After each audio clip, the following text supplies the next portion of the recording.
Yung salitang hindi nagtutugma is a conclusion in itself. No? Yan yung posisyon namin. Para po sa amin, actually, wala naman pong hindi nagtutugma. Perhaps it's just the way that things were presented. Obviously, as I said, we cannot disclose how we will defend the Vice President. But yung nangyari kahapon, of course, is something we already expected as a defense team, lalong-lalo na nung alam natin na itong committee hearings, nababalitaan natin yung mga subpoenas.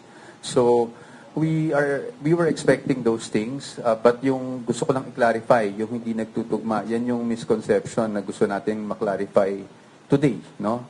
Through responding to your questions. Again, we cannot go into details on how we will defend, but syempre, iba kasi. Ang point namin is yun nga iba yung pag nasa trial na tayo kasi at least doon, we can test the credibility not only of the witnesses but even the documents that are being presented. No, I like to correct that. No, I don't want also the former senator to also get a misimpression that I'm not saying it's not credible. What we're saying is we don't know. And we need to test the credibility of all these things. In fact, even at the Justice Committee, di ba, ang sinasabi nila, we're only here for probable sa credibility just yet, di ba ganun din? So, that is why, kaya nga may trial. Kasi kung yung mga bagay na yan, credible na. So, ano pa ang, ba't pa tayo mag-impeachment trial, hindi ba? So, kami talaga, we believe that pagdating ng panahon, kung talagang ito ma-transmit sa impeachment court, we are confident that we will be able to show na walang katotohanan yung hindi nagtutugma, no? Yung mga pinakita kahapon dun sa mismong salin. It's siguro I don't want to get into details, but I'm also not saying na kasinungalingan yung mga present kahapon. What I'm saying is the way it's presented. No, the way it's presented, doon tayo magkakaroon ng pagkakataluhan. Kung accurate ba yung presentation na gano'n. Sa amin naman, we don't really want to comment on the vindicated or anything like that. Kasi ang posisyon talaga namin, vindication will come once it's all presented in the impeachment court and we're able to cross-examine all the witnesses and to test the evidence. No?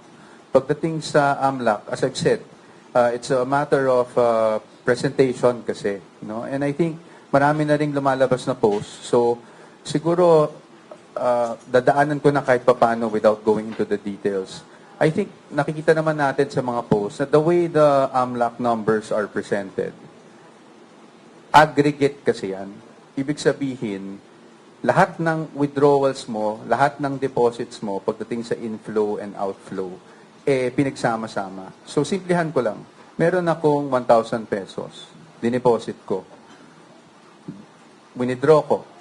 Diba? Ang lalabas sa total transactions mo, 2,000 na. Pero actually, ang nasa bangko mo, 0 na. Diba? So, ganun kasimple, no? Now, and so, kaya sinasabi namin, na, again, hindi ko sinasabing maling AMLAC. I want to show due respect naman to AMLAC. But the way that AMLAC data is normally presented is that it is an aggregate of all transactions.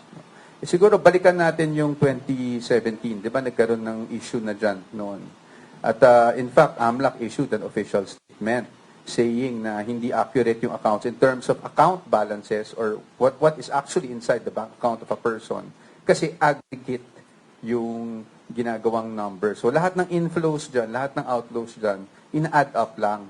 Kaya may tendency talaga na maging bloated, no, yung figures. Kahapon rin may napag-usapan na edi inet na lang natin, diba? Inflows minus outflows or outflows minus inflows net. So, yun pa rin yun.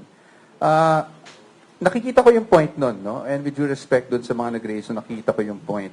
But our point naman is, kung bloated na yung outflow mo, tsaka bloated na yung inflow mo, edi bloated din yung net, di ba? So, dun na kami pinanggagalingan. Again, I don't want to go into the details na. But, para lang maintindihan ng taong bayan, na ganun kasi the way it's presented. Ina-add lahat ng deposits, ina-add lahat ng pumasok, bali sa account mo, ina-add lahat ng lumabas. But it is not determinative or conclusive as to magkano ba talaga yung nasa loob ng account. And we are talking about transactions that span over 18 years, if I'm not mistaken. Over 18 years. So, yun ang magiging, talagang para sa amin, it's bloated talaga ang number.